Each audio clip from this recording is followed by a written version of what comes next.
حضرت ابوبکر صدیق رضی اللہ تعالیٰ عنہ خلیفۃ المسلمین بنے، خلیفہ بنے تو سویرے جس رات خلیفہ بنے سویرے سر پہ ٹوکری رکھی، منڈی کی طرف جا رہے ہیں۔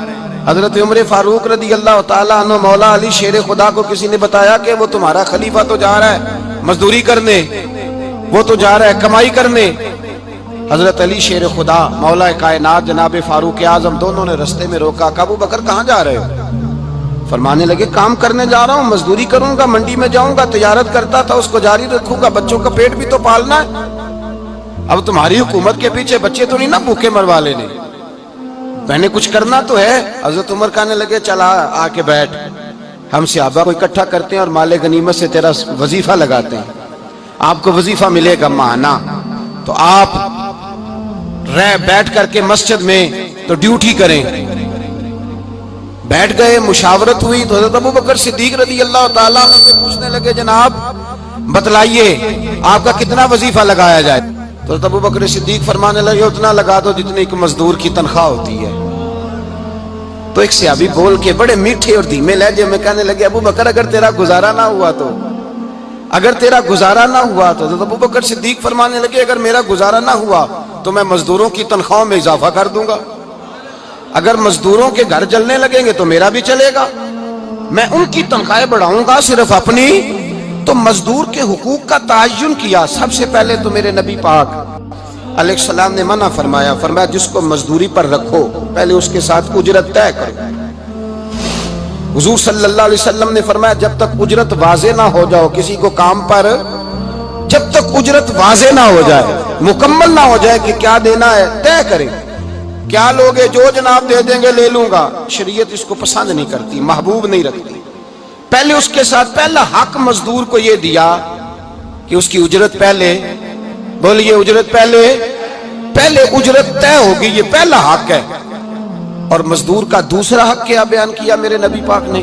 فرمایا جب، اور یہ ایسی اعلیٰ بات ہے کہ جتنے حقوق لکھنے والے ہیں نا، جتنے بین الاقوامی سطح پر انسانی حقوق کا چارٹر بنانے والے ہیں، وہ کہتے ہیں کہ یہ ایسا نقطہ حضور نے بیان کر دیا ہے کہ اس سے آگے کو بڑھ ہی نہیں سکتا، یہ ایسی بات ہے کہ جس کی شرح بھی کوئی نہیں کر سکتا۔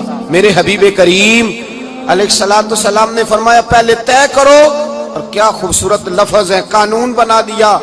فرمایا جب مزدور مزدوری کر لے تو اس کا پسینہ خشک ہونے سے پہلے اسے ادا کر دینا، اس کا پسینہ خشک ہونے سے پہلے اسے اس کی مزدوری دے دو۔ ایک صحابی اپنے خادم غلام کو مار رہے تھے تو میرے نبی پاک تشریف لائے، فرمایا کیوں اسے مار رہا ہے؟ حضور غلطیاں بڑی کرتا ہے۔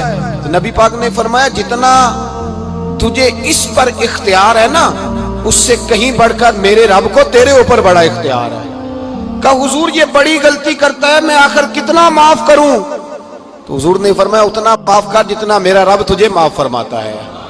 پتہ ہے تیری صبح سے لے کر شام تک کتنی کوتاہیاں ہیں، درگزر کا حکم دیا۔ پہلا حق یہ دیا مزدوری طے کرو، دوسرا حق یہ دیا پسینہ خشک ہونے سے پہلے ادا کرو، تیسرا حق یہ دیا کہ اس سے درگزر کرو، غلطی ہو جائے تو درگزر کرو۔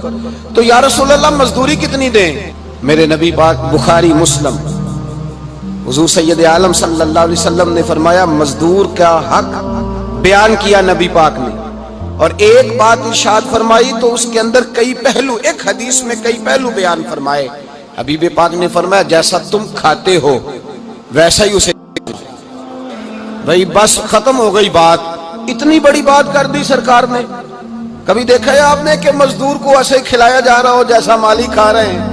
حضور نے فرمایا بھئی مزدوروں کا حق یہ ہے کہ جیسا تم نے کھانا ہے ویسا اسے کھلانا ہے، اور فرمایا جیسا تم نے پہننا ہے ویسا اسے پہنانا ہے۔ اور پھر میرے حبیب کریم علیہ السلام نے ارشاد فرمایا اس کی ہمت سے بڑھ کر تم اس پر بوجھ نہیں ڈال سکتے، جتنا کام وہ کر نہیں سکتا اتنا تم اسے دے نہیں سکتے۔ اور فرمایا اگر اتنا کام دینا ہے جو اس کی ہمت سے زیادہ ہے تو میں اس کے مالک کو کہتا ہوں وہ بھی اٹھ کے مزدور کے ساتھ کام پہ لگ جائے، اٹھے اس کے ساتھ کام میں شریک ہو جائے۔ مزدوری کا بھی تعین فرمایا، اور پھر اس کو کام کس مقدار کا دینا ہے، مزدور کو کس قدر زیادہ اس پر بوجھ ڈالا جائے گا، یہ بھی مصطفیٰ کریم نے بیان فرمایا۔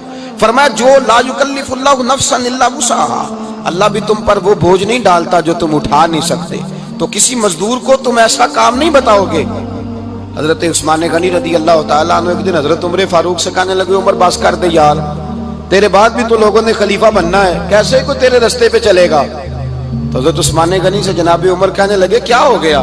آپ فرمانے لگے کل میں دیکھ رہا تھا کہ لوگ باغ میں مزدوری کر رہے تھے اور آپ امیر المومنین ہو کے ان کا ہاتھ بٹا رہے تھے، ہاتھ بٹا رہے تھے۔ تو حضرت عمر کہنے لگے بوڑھے تھے، بیمار تھے، مزدوری کر رہے تھے تو پسینہ بہہ رہا تھا، کیا ہو گیا اگر تھوڑا سا میں نے ساتھ دے دیا؟ حضرت جناب سیدنا فاروق اعظم یہ لفظ کہتے ہوئے رو پڑے۔ آپ فرمانے لگے میں کسی بادشاہ کا شہزادہ نہیں، میں بھی اسی باپ کا بیٹا ہوں جو اونٹ چرا کے گزارا کیا کرتا تھا۔ میں نے آگے بڑھ کے لوگ حیثیت بھول جاتے ہیں، اپنی حیثیت بھول جاتے ہیں۔ اللہ تبارک و تعالیٰ جب کچھ عطا کرتا ہے ان کا رویہ اپنے ماتحتوں کے ساتھ اتنا سخت اور جابرانہ آمرانہ ہو جاتا ہے، اس قدر زیادہ ان کے لب و لہجے میں کڑواہٹ آ جاتی ہے، اس قدر زیادہ ان کی طبیعتوں کے اندر سختی اور غرور بھر جاتا ہے کہ وہ احساس ہی نہیں کرتے کہ جو سامنے بیٹھا ہے وہ بڑا ایک دکھی انسان ہے اور وہ تکلیف میں ہے، وہ آزمائش میں اپنے آپ کو مبتلا سمجھ رہا ہے۔ حضرت ابو ذر غفاری رضی اللہ تعالیٰ عنہ فرماتے ہیں میں اپنے ماتحتوں کے حق میں بڑا سخت تھا، سخت تھی میری طبیعت، میرے غلاموں کی جرت ہی نہیں تھی کہ وہ میرے سامنے گفتگو کر سکیں اور ٹھہر بھی سکیں۔ فرماتے ہیں جس دن میں کلمہ پڑھنے گیا، جس دن میں حضور کی بارگاہ میں، تو میں نے کہا حضور کوئی خاص نصیحت؟ تو نبی پاک نے فرمایا میری نصیحت تیرے لیے یہ ہے کہ جیسا تو نے کھانا ہے ویسا ہی غلام کو کھلانا ہے، جیسا تو نے پہننا ہے ویسا ہی غلام کو پہنانا ہے۔ حضرت ابو ذر کہتے ہیں جو میرے اندر کمی تھی وہی میرے نبی نے نصیحت کر دی، جو میرے اندر کوتاہی تھی وہی غیب جاننے والے رسول نے بتلا دی۔ فرماتے ہیں میں گھر گیا، جب میں جاتا تھا تو ملازموں کا سانس خشک ہو جاتا تھا، وہ کانپنے ہانپنے لگتے تھے کہ جانے اب یہ کیا کرے گا۔ حضرت ابو ذر غفاری فرماتے ہیں میں گیا، ایک شخص سے میں نے کہا کھانا پکاؤ، کھانا پکایا، دسترخوان پہ لگایا اور اپنے سارے ملازموں کو کہا آؤ یار میرے ساتھ بیٹھ کے روٹی کھاؤ، آؤ سارے میرے ساتھ بیٹھ کے کھانا کھاؤ۔